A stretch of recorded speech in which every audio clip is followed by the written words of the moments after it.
Welcome to Lost Relation Chronicles. I'm dealing with one of the worst situations of my life, discovering that my marriage has been nothing but lies. For the past few months has shattered everything. I thought I knew. I've been watching Laura closely, noticing the subtle changes in her behavior, and that's what led me to figure out what was really happening. The woman I married, the person I believed I knew better than anyone else, turned out to be someone completely different. And the worst part, I was blind to it for years. I used to think our relationship was special, different from others. We weren't. Like those couples who lost their spark, who drifted apart or betrayed each other. No, we had something solid. At least. That's what I convinced myself. Now I realize how naive I was. I built my world around a version of Laura that never truly existed, or at least not in the way I had imagined. We've been married for almost 6 years now, and I still remember how we met like it was yesterday. It was at a Best Buy of all places. I was picking out parts for a custom PC build knee in research with about 5 different spec sheets spread out in front of me. Laura walked up, looking completely lost in the monitor section. I guess she noticed how focused I was because she hesitated before finally speaking. "Hey, sorry to bother you, but you look like you know what you're doing. Any chance you could help me pick out a good monitor?" she had asked, smiling sheepishly. I glanced up, a little surprised, but I couldn't help but return her smile. "Sure. What are you looking for? Gaming work?" "A bit of both," she laughed. "Gaming mostly. I'm building my first setup. But honestly, I have no idea what I'm doing."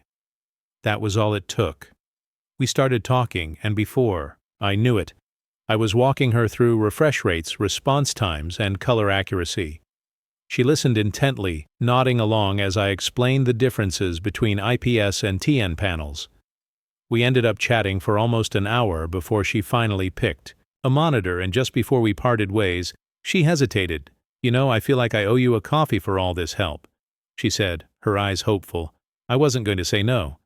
That quick coffee turned into a 3-hour conversation about everything from gaming to software development. She told me about her job as a software developer, and since I was working in it at the time, we had plenty to talk about. The connection was instant, effortless. Our relationship moved fast. After that, we dated for 3 years, moved in together, and even adopted a cat, a little black and white troublemaker named Pixel. Everything felt right natural when I proposed during a weekend trip to Seattle, where we were attending a gaming convention. It felt like the perfect moment. And the wedding, small, intimate, exactly what we wanted. At least, that's how I remember it. Now, though, all those memories feel like scenes from a movie that I convinced myself was real. Looking back, I wonder how much of it was genuine, and how much was just me seeing what I wanted to see. Laura has 2 close friends, Kimberly and Carol, who she's known since college. The 3 of them are inseparable, weekly video calls, girls' trips, celebrating every major life event together. It's like they have their own little world. I got to know them well over the years. While I wouldn't call them my closest friends, we've always gotten along at social gatherings. We chat, we laugh, and sometimes we even hang out as couples since they're both married too. Kimberly and Carol have been there for all of our big moments, our engagement party, our housewarming, even smaller milestones, like our anniversary celebrations. They were always around, laughing with Laura, making plans, and sharing their inside jokes. I never had a reason to question their friendship, if anything. I was glad she had such strong, long-lasting bonds with them. But now thinking back, I wonder if I was just too trusting. The first red flag came out of nowhere. It was a regular work day, and I happened to come home early. As I stepped into the house, I heard Laura talking in the home office. That wasn't unusual. She spent a lot of time chatting with Kimberly and Carol. What was strange, though, was how she reacted the moment I walked in. She was sitting at her desk phone, propped up mid-conversation. But the second she saw me, her whole demeanor shifted. Her body tensed, and she changed her tone immediately. Instead of the usual animated way she talked with them, laughing loudly and throwing in her usual sarcastic comments, she suddenly sounded off. Her voice became controlled, like she was trying too hard to sound casual. "Hey, babe," I said, leaning against the door frame. "What are you guys gossiping about this time?" Laura let out a short, forced laugh. "Oh, nothing much, just making some weekend plans." I raised an eyebrow. "Anything fun?" She waved her hand dismissively. "Just the usual stuff. You know how it is," that was all she said before quickly steering the conversation away. Shifting in her seat as if waiting for me to leave something about the way she brushed me off didn't sit right. Normally Laura had no problem telling me what they were up to. Sometimes she'd even over-explain just to keep me in the loop. But this was different. I walked out of the office, but something made me linger near the door. I wasn't sure why, but her sudden change in behavior noted me, so I stayed quiet, listening. That's when I heard it whispering. Laura was never one to whisper. On the phone with them, if anything, she was usually loud, laughing at inside jokes and telling long-winded stories, but now her voice was hushed, barely audible. I could make out bits and pieces of the conversation, just enough to catch something odd. "Yeah, he's still at work," she muttered a pause. "Then I know, but we have to be careful." I frowned. Who was he and what did they need to be careful about? I stayed as still as possible, trying to make sense of what I was hearing. They were talking about some trip, probably the Cabo trip she had mentioned weeks ago, but something was off the way. They spoke about it didn't match what I had been told. There were multiple mentions of he and him, and every time it came up, Laura's voice got even quieter. My stomach twisted. As far as I knew, this was supposed to be a girls' trip, just like their Vegas trip last summer and their ski trip to Colorado the year before. I had even thought about tagging along this time, especially since I had vacation days saved up. When I brought it up to Laura a few weeks ago, she hesitated. "It's kind of a tradition," she had said, brushing a strand of hair behind her ear. "Girls only, besides, I figured you'd be busy with that server migration project at work." She wasn't wrong about that. I did have a massive project coming up, so I let it go. But now, hearing this conversation, I regretted not pushing further after she ended the call. Laura came out of the office, her energy completely different. She was suddenly warm, affectionate in a way that felt unnatural. She came up behind me while I was sitting at my desk, wrapping her arms around my shoulders and pressing her cheek against mine. "Hey you," she murmured, her voice soft, almost playful. We had always been close, but this felt different, like she was overcompensating for something. It reminded me too much of last year when we hit that rough patch. Back then Laura had just started a big project at work, and suddenly she was spending late nights at the office surrounded by her new project team. At first I didn't think much of it. She was ambitious, and I admired that about her, but then things started to feel off. She became distant, distracted when we were together, and when she was home, she was overly attentive, checking in on me, constantly planning surprise date nights, acting like the perfect wife. At the time, I convinced myself she was just making up for lost time now, though I wasn't so sure I had checked her phone back. Then, just to put my mind at ease, she'd been getting texts at odd hours, and it made me uneasy, but nothing suspicious had come up. No flirty messages, no secret contacts, just work talk in the usual group chats with Kimberly and Carol that had been enough to quiet my doubts this time, though this time felt different. We shared our phone passwords. It started casually years ago when we needed access to each other's phones for emergencies, and we just never changed them after nearly a decade. Together you develop a sense for when something isn't right, and right now everything in me was screaming that something was very, very wrong. I waited until she was in the shower. My hands felt strangely steady as I unlocked her phone, but my chest was tight. I went straight to her messages with Kimberly and Carol. Normally, their group chat was full of memes, inside jokes, and the usual complaints about work and their husbands, but this time it was different. Instead of casual chatter, I saw messages about her trip. Not their trip. That was the first gut punch. He's going to love that new bikini, OMG. "Laura, you have to take so many pics for us." My pulse pounded in my ears. They were gushing like a bunch of teenagers planning a secret date. Not three married women in their 30s. Every message made my stomach twist tighter. I scrolled further. That's when I saw the name Evan. At first it was subtle, just little. I mixed in with their normal conversations about work and weekend plans. Did you tell? Evan, yet he's going to freak Laura. You are living right now. My breathing felt shallow. Who the hell was Evan? And then I saw the photos. The first one was a guy standing by a lake, shirtless, grinning like he walked straight out of a dating app profile. Tall, lean, good-looking, the kind of guy who knew he was attractive. The kind of guy women noticed. The second photo hit me like a truck. Laura, my wife, sitting next to him at a restaurant, his arm draped casually around her shoulder. The Tim stamp was from just 2 weeks ago. 2 weeks ago, when Laura had told me she was out having dinner with her work friends, I felt like the air had been sucked out of the room.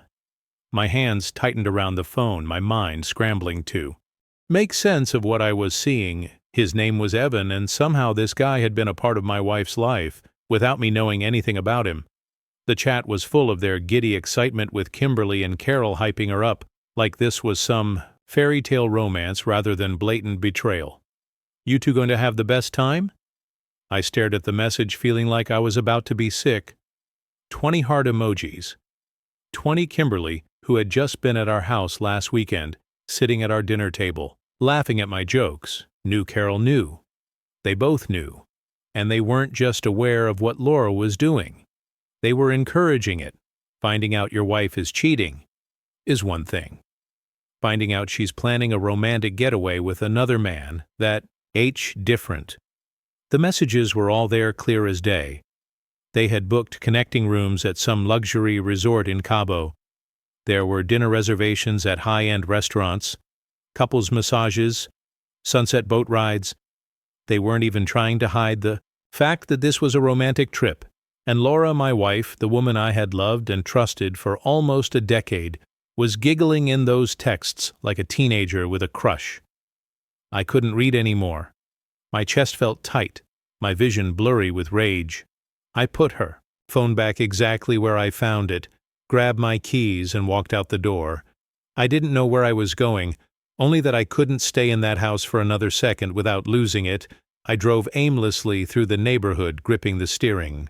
Well, like it was the only thing keeping me together. My mind was racing, replaying every moment of our marriage, trying to pinpoint where things had gone wrong. Had she been doing this for years? Was Evan the first, or just the one I had finally caught? After an hour, I forced myself to go back home. I couldn't let her suspect anything yet.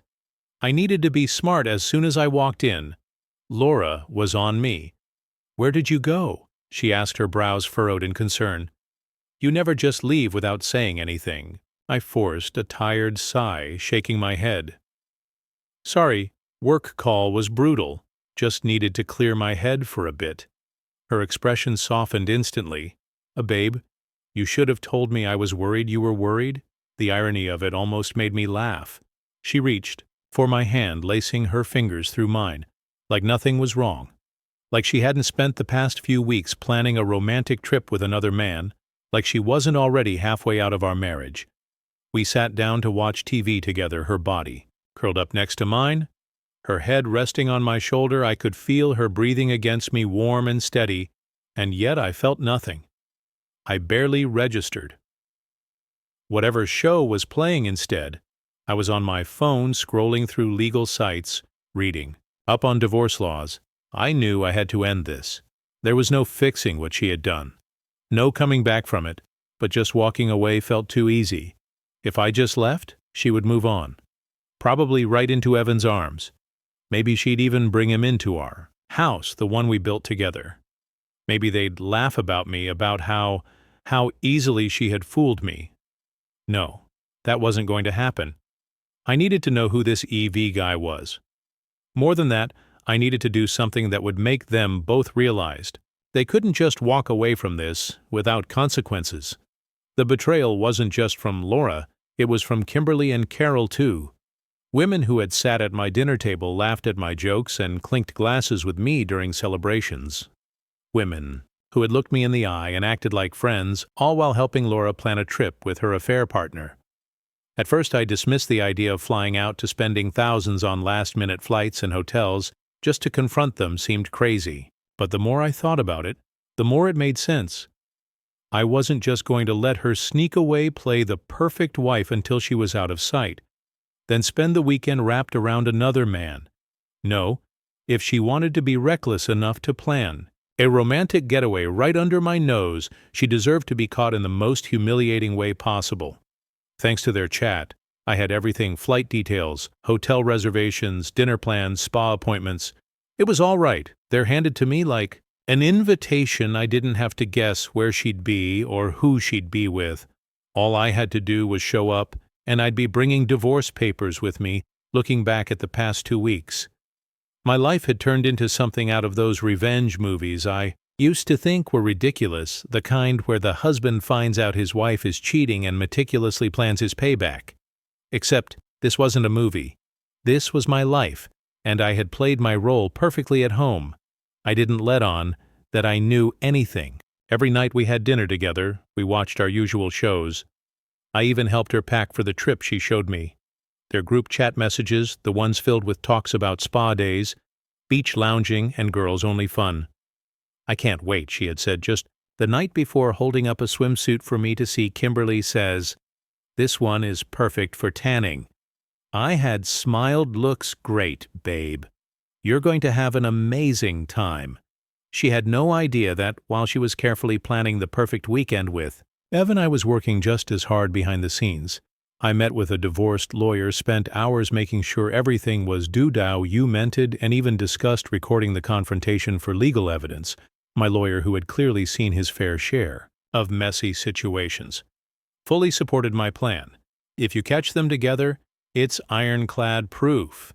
He told me judges don't like cheaters, and trust me, her trying to hide this trip as a girl's getaway makes it even worse for her in court the last minute. Ticket cost a fortune, nearly as much as our entire honeymoon. But I didn't care. I pulled from our emergency savings. After all, this was definitely an emergency. I even booked a room at the same resort, though thankfully not on her floor the morning of her flight. I played my part flawlessly. I woke up early, helped her with her bags, and even made her coffee like I always did. I drove her to the airport, listening to her talk about how excited she was for this much-needed girls' trip. She kissed me goodbye, thanking me for being such an understanding husband. I watched her walk through security, her new beach clothes packed neatly in the suitcase I had helped her zip up just the night before, the expensive sun hat when I had bought her for her birthday day was perched perfectly on her head. I scanned the terminal looking for Evan. I wanted to see the man she was throwing away 9 years of marriage for, but he wasn't there. Smart. He was probably on a different flight, making sure they didn't get spotted together. While I waited for my evening flight, Laura kept texting me. "Updates: just landed. The resort is incredible," she wrote, followed by a picture of her ocean view room a few hours later. Another message: "Look at this pool. You would love it here, babe. I miss you already."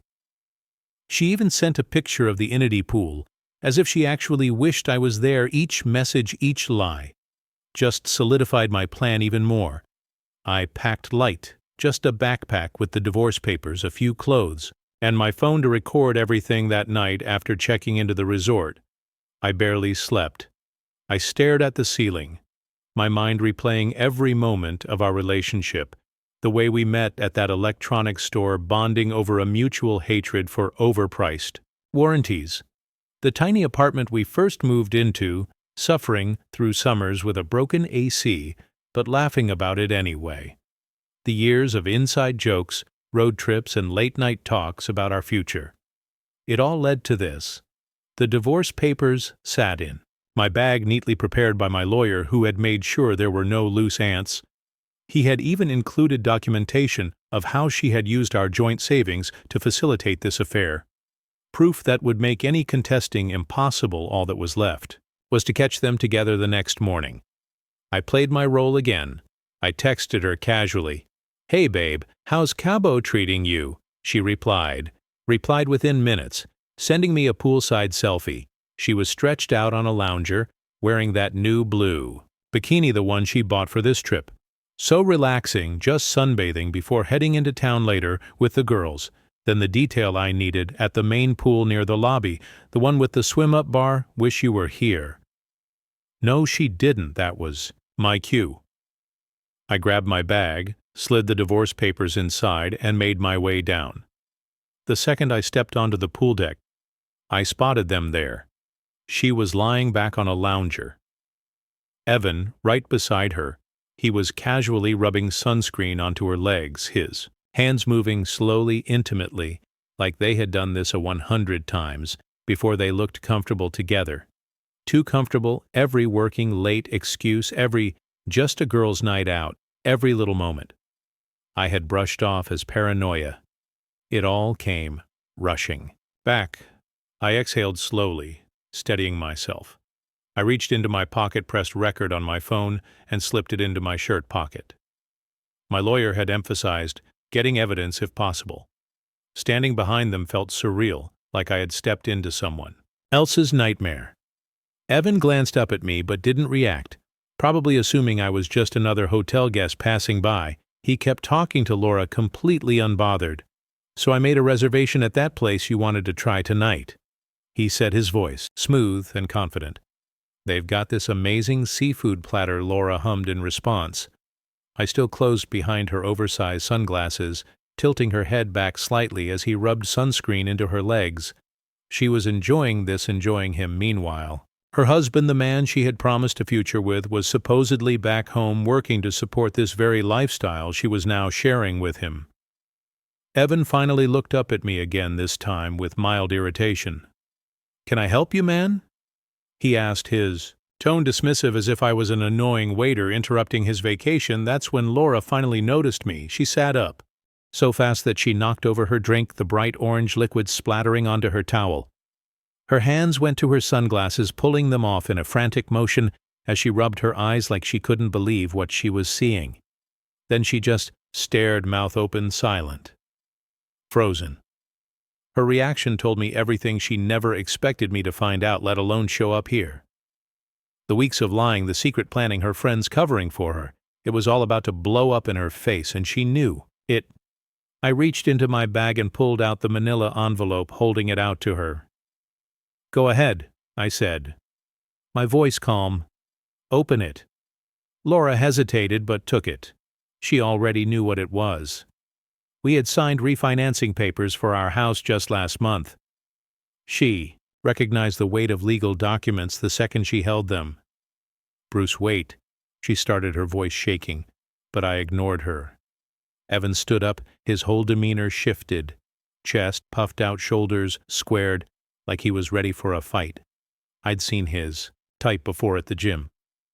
Guys who thought they could intimidate their way out of any situation. He was taller than me, but I wasn't worried. Then he touched me, a firm hand to my chest, a deliberate push. "You need to leave." "Evans," said his voice lower, trying to sound authoritative. I actually laughed. This guy was telling me to leave while he was on a romantic vacation with my wife. Laura grabbed his arm, panic in her eyes. "Evan, stop." She probably remembered how I had knocked some sense into a drunk guy who got aggressive with her outside a bar just a few weeks ago. Evan didn't listen. His hand pressed harder against my chest. Another push, more forceful this time. I reacted before I even thought about it. My fist connected with his, jaw the packed, sharp and satisfying. He staggered backward, arms flailing, crashing into a lounge chair. His legs tangled in the frame, and before he could recover, he fell straight into the pool. I couldn't help but laugh as Evan splashed into the pool, his arms flailing like a drowned rat. A few guests around the deck gasped, but most of them just pulled out their phones, eager to record what was probably the most exciting thing to happen at the resort that day. Someone was already snickering behind me, and I heard a woman murmur, "Oh my God, did you see that?" Laura, on the other hand, was in full panic mode. "Bruce, wait. It's not what it looks like," she blurted out, scrambling to her feet. That was Rich. I took a slow, deliberate look at her, laid out in a tiny blue bikini, her skin glistening with sunscreen, sitting next to him at a couple's resort. Then I turned back to Evan, who was dragging himself out of the pool, dripping wet, his sunglasses gone, his hair plastered to his forehead. "Oh, really?" I said, voice dripping with sarcasm, because it sure as hell looks like my wife is on vacation with another man. She opened her mouth, but I cut her off.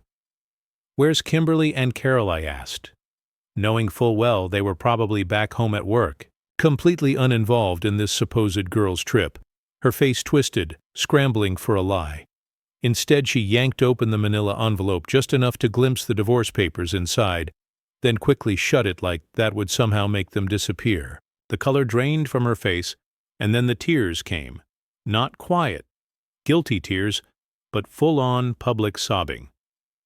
A few guests turned their heads. A couple at a nearby table whispered to each other. Even the bartender at the swim-up bar had stopped mid-port to watch Evan, now standing with water dripping off him like a pissed-off cat, clenched his fists and took a step toward me. "You think you're tough a hole," he snapped. I raised an eyebrow. "No, but I know I'm smarter." He was about to lunge when a few guys from a nearby cabana stepped between us. "Not worth it, man," one of them muttered to Evan, holding up a hand. "Security's coming," another guy asked. Nodding toward the hotel entrance, that was my cue.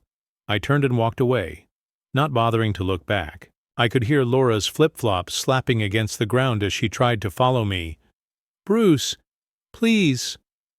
I stopped and turned just enough to give her a warning look. She froze. I didn't say another word. Just walked back to my room, packed my bag in under 5 minutes, and checked out before security even had a chance to find me. The front desk staff looked concerned, probably having already heard about the commotion at the pool, but they still called me a taxi without question in less than 30 minutes. I was gone 6 hours at the airport, an overpriced bar near my gate, coffee after coffee, while I replayed the video on my phone over and over, my wife the man she chose over our marriage, the timestamp perfectly aligned with her work trip. Excuse the whole thing had cost me nearly €3 last-minute flights, hotel taxis, overpriced airport food, but seeing their faces, having solid video evidence, priceless that night back home, I turned off my phone and had the best sleep I'd had since finding her messages. Then, 2 days later, Laura showed up still wearing her beach clothes, her hair a mess, looking like she hadn't slept. The second I opened the door, the tears started. "Bruce, please. I can explain everything," she said, her voice raw. "Evan's just a friend from work. Nothing serious happened between us." The same tired excuses, the same hollow words. "Evan's just a friend from work. Nothing serious happened between us." The same damn lie she fed me every time I questioned her about staying late for team meetings. I wasn't about to entertain them anymore. I crossed my arms, leaned against the doorframe, and let out a long breath. "Pack your things. Laura, go stay at your sister's place." She flinched like she actually thought there was a chance I'd let her explain, like there was anything left to explain. "Bruce, please just listen." "No." My voice was flat final. "You don't get to beg for understanding after what you did. Just go." Her lips trembled. I could see the wheels turning in her head, searching for an argument, for an angle that might make me reconsider, but there was nothing left to salvage. Her shoulders sagged, and she nodded weakly. "I'll come back for my stuff later," she mumbled. "Take what you need now. I'm changing the locks tomorrow." Her eyes widened at that, but she didn't protest. Instead, she wiped at her face and shuffled past me, her sandals slapping against the hardwood floor as she walked toward the bedroom. The same bedroom where we once laughed, planned our future, built a life together. Now she was just a stranger collecting the remnants of a marriage she destroyed. Her sister had always given me weird looks at family gatherings, like she knew something I didn't. Now I understood why when Laura finally left, dragging her suitcase behind her. I shut the door and locked it. That was the last time I saw her in our home. The days that followed were silent. No calls, no texts, nothing. I guess it finally hit her. There was no fixing this. Her friends hadn't reached out either. Maybe they were ashamed. Maybe they just didn't care. Either way, it didn't matter. They were as guilty as she was yesterday. I changed the locks, moved all her plans from the backyard to the garage. Funny how she used to fuss over them like they were our children. Yet she hadn't even asked about them since she left, after months of stress and legal battles. I could finally say this chapter of my life was over. The divorce was filed, and for the first time in a long time, I felt like myself again. Finding out about Laura's affair shattered the image I had of our so-called perfect marriage. But at least now I knew the truth, and I got to watch her perfect little plan fall apart. At that resort, that video of Evan flailing into the pool had become a favorite. Among my friends, they still sent it around in our group chat, laughing about how poetic the whole thing was. Dude, you really made that guy eat chlorine. Instant karma, man. He folded like a lawn chair. I kept telling them to stop sharing it. But deep down, I didn't really care if anything. I enjoyed the reminder that Laura didn't get away with it. Then a week after the Cabo disaster, Laura finally reached out a long drawn-out text about needing space to think things through, like she was the one who needed time to process everything. I just stared at my phone, shaking my head. Unbelievable.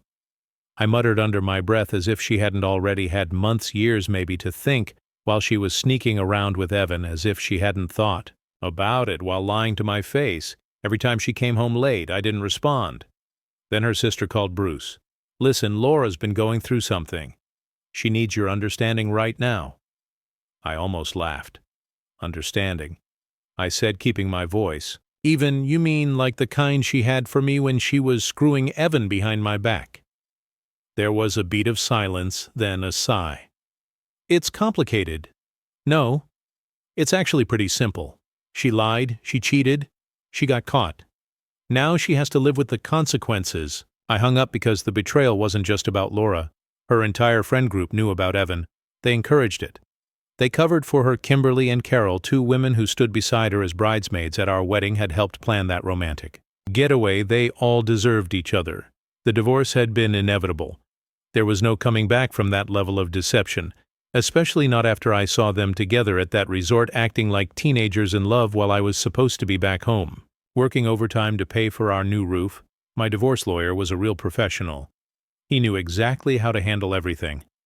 The video from the resort was solid evidence. Laura half naked with another man lounging by the pool of a couple's resort. Then there were the screenshots, her group chat filled with details of their little scheme, and the bank transactions. My lawyer took special interest in a series of unexplained rides destinations in parts of town where Laura had no reason to be, and restaurant charges that were way too high for just one person 3 months ago. That's how far back her lease stretched, at least from what I could prove. My lawyer and I combed through our financial records, uncovering details that felt like peeling back the layers of a secret life I hadn't even known existed. There was a hotel booking from the same weekend. Laura had claimed she was at a work conference that one had hard. I remember her calling me from her hotel room, talking about how exhausted she was from back-to-back meetings, how she missed me, how she couldn't wait to be home. Meanwhile, she was in bed with him. I clenched my jaw and forced myself to keep reading through the statements. Then there were the shopping trips, expensive lingerie stores on day. She told me she was out buying work clothes, coffee shop charges near Evan's office, Ubers, to random locations that had nothing to do with her daily routine. Every little detail added up, painting an increasingly ugly picture of just how deep this affair ran. And then I found the receipt, a jewelry store. She'd bought him a watch for his birthday. I actually laughed when I saw it, a short, bitter sound, because I remembered that day she had come home with a neatly wrapped box and told me it was a gift for her dad. I had even made some joke about how she was a better daughter than I was a son, since I usually just got my own dad a bottle of whiskey. She had smiled, kissed me, and said, "Well, you know how much I love picking out gifts." The only thing missing from that memory was the knife she had twisted into my back. I handed the evidence over to my lawyer, and he barely glanced at it before nodding. "This is more than enough," he said. "We'll make sure this works in your favor." And he was right. Laura's lawyer had tried pushing for half of everything, but that argument crumbled the moment we presented the financial records. She had used our money to fund her affair. There was no coming back from that. In the end, I got the house in my car. She walked away with just 30% of our savings, far less than she would have received in a normal divorce settlement. The judge hadn't been impressed with how she had embezzled from our marriage to pay for her little vacations and gifts for Evan.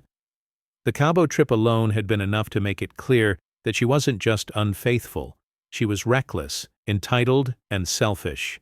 And to my relief, I got to keep Robin. I hadn't even thought to mention him before I assumed she wouldn't fight for him, considering I was the one who walked him, took him to the vet, and actually loved him like family. But the moment Laura realized I was getting everything else, she had tried making a play for the dog, probably just to hurt me. It didn't work. So that the marriage was over. The legal battles were done, and just when I thought I could finally breathe, the phone call started. Laura's mother wasn't ready to accept the truth. Her voice trembled on the phone, thick with desperation. "Bruce, sweetheart, we just heard the news," she said, like she was talking to me after a bad day at work. Not after her daughter had torched our marriage. "I need to know, Are you sure about what you saw?" I let out a bitter laugh. "Am I sure?" I echoed. "I have video proof, screenshots, bank statements. How much more sure do I need to be?" She sucked in a sharp breath. "Laura, wouldn't she would?" I cut in, and she did. I didn't sugarcoat anything. I told her about the Cabo trip, about how I'd walked up to the poolside and found Laura draped over another man, laughing like she didn't have a husband waiting at home. I explained how I'd handed her the divorce papers right then and there, how she tried to spend some ridiculous excuse as if standing in a bikini next to her friend from work at a Coop's resort wasn't proof enough. Her mother whimpered the sound. Fragile. Almost pitiful. "Oh my God." "Yeah," I muttered. Then came the crying. I stayed quiet, waiting for her to process. This wasn't my burden anymore. I had carried it long enough. Finally, between broken sobs, she whispered, I don't understand, neither do I." I didn't stay on the phone much longer after that. There was nothing left to say with Laura's family now fully aware of what she had done. I turned my attention to him. Evan? It had taken me one quick search through Laura's Facebook friends to find him. His profile was disgustingly wholesome. Smiling family, photos, beach vacations, little league games, anniversary dinners, the perfect husband and father lies. His entire life was built on lies, just like my marriage had been. It made a sick kind of sense that he and Laura had found each other. Two people, willing to destroy their marriages for the sake of some excitement. I debated what to do for a full day before finally messaging his wife. It wasn't easy, even after everything. I hesitated, because once I sent that message, I would be blowing up another family's life. But she deserved to know. So I typed it out. "Hi. You don't know me, but my name is Bruce. I was married to Laura until I found out she was having an affair with your husband. I have proof. If you want to see it, let me know." I hit send. She responded a few hours later, "Who the hell are you? Why are you messaging me about my husband?" I exhaled slowly. The defensiveness was expected. No one wants to believe that their world is about to collapse. "I understand this is hard to hear," I wrote back, "but I have video proof of them together in Cabo. I also have screenshots of conversations where they plan their trips. If you want to see the truth, I'll send it." Her reply was immediate. "You're lying. My husband loves me. He would never do something like that." I sighed. "Check his business trips." I told her, "Look at the dates I'm about to send you. Then compare them with the Uber receipts I found on my wife's account. If you still think I'm lying after that, then fine." And then I sent everything. The video, the group chat, screenshots, the receipts. This time she didn't reply right away. I could picture it, her scrolling through her own messages with Evan. Cross-referencing his excuse, uses his last-minute work trips. The times he came home late, smelling like hotel shampoo. The pieces were falling into place. The shock on her face when the truth finally settled in was something I would never forget. Evan's wife, now ex-wife, I assumed had gone through every piece of evidence I sent her, each message and receipt, chipping away at the reality she had once believed in. When she finally messaged me back a week later, her tone had completely changed. "I don't know whether to thank you or hate you.